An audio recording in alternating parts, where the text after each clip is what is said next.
ఇన్నేళ్ల నుంచి రోడ్లు ఉండిందా, ఇప్పుడే కొత్తగా వేస్తా ఉన్నారా? మా తాత వాళ్ళు వచ్చి 35 ఏళ్ళు అవుతా ఉంది, 35-40 ఏళ్ళు అవుతా ఉంది ఇటుకి వచ్చి, ఈ ప్లేస్ కి వచ్చి. నేను పుట్టలేదు ఇటుకి వచ్చినప్పుడు. ఓకే.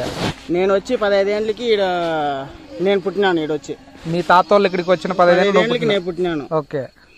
35 ఏళ్ళుగా ఎమ్మెల్యేగా టీడీపీ గవర్నమెంట్ ఉంది మా ఊర్లో. కానీ మాకు రోడ్డు లేదు, మమ్మల్ని పట్టించుకునే వాళ్ళు నాదోడు ఎవరు లేదు. వైఎస్ఆర్సీపీ వచ్చినాక ఇప్పుడు సీసీ రోడ్ వేస్తా ఉన్నారు, నీళ్లు సౌకర్యం లేకుండా ఉండే. యా గవర్నమెంట్ అడిగినా ఆ గుట్టుకి ఎవరు వేస్తారులే, ఆ గుట్టుకి ఎవరు వేసేకి అయ్యలేదు, మీరెవరు మాకు మమ్మల్ని పట్టించుకునేది అనేసి గమనైపోయినారు.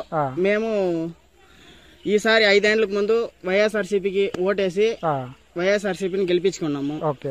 మాకు ఇప్పుడు రోడ్ వేస్తా ఉన్నారు, కంప్లీట్ చేయాలి. చూడండి కంప్లీట్ చేసిన, చాలా వరకు రోడ్ వేసినారు. నీళ్ళ సౌకర్యము 3.5-4 ఏళ్ళకి ముందునే వచ్చేసింది మాకు మొత్తము. ఈ ప్రభుత్వం వచ్చినాక మాకు రోడ్లు అంతా మారిపోయింది. దానికి ముందు మేము ఏమన్నా టీడీపీ వాళ్ళని అడిగకపోతే మీరు ఆ గుట్లో ఉండారు, మిమ్మల్ని ఎవరు పట్టించుకోకుండా ఉండ్రి.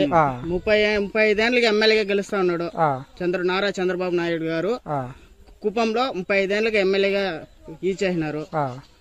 కానీ మాకు భరత్ అన్ని ఈసారి గెలిపించి మాకు అన్ని సపోర్ట్ గా, గెలిపికి ముందునే ఇన్ని సపోర్ట్ చేస్తాను, గెలిపిస్తే ఇంకా బాగా సపోర్ట్ చేస్తారనేసి మేము కోరుకుంటాను.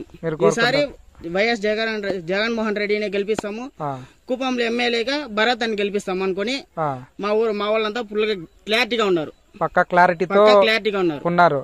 సో మీరేమంటున్నారంటే ఒక ఎమ్మెల్యేగా కాకుండానే భరత్ అనే వ్యక్తి ఇన్ని మంచి పనులు చేస్తా ఉన్నారు కాబట్టి గెలిపిస్తే ఇంకా ఎన్ని మంచి పనులు చేస్తారు.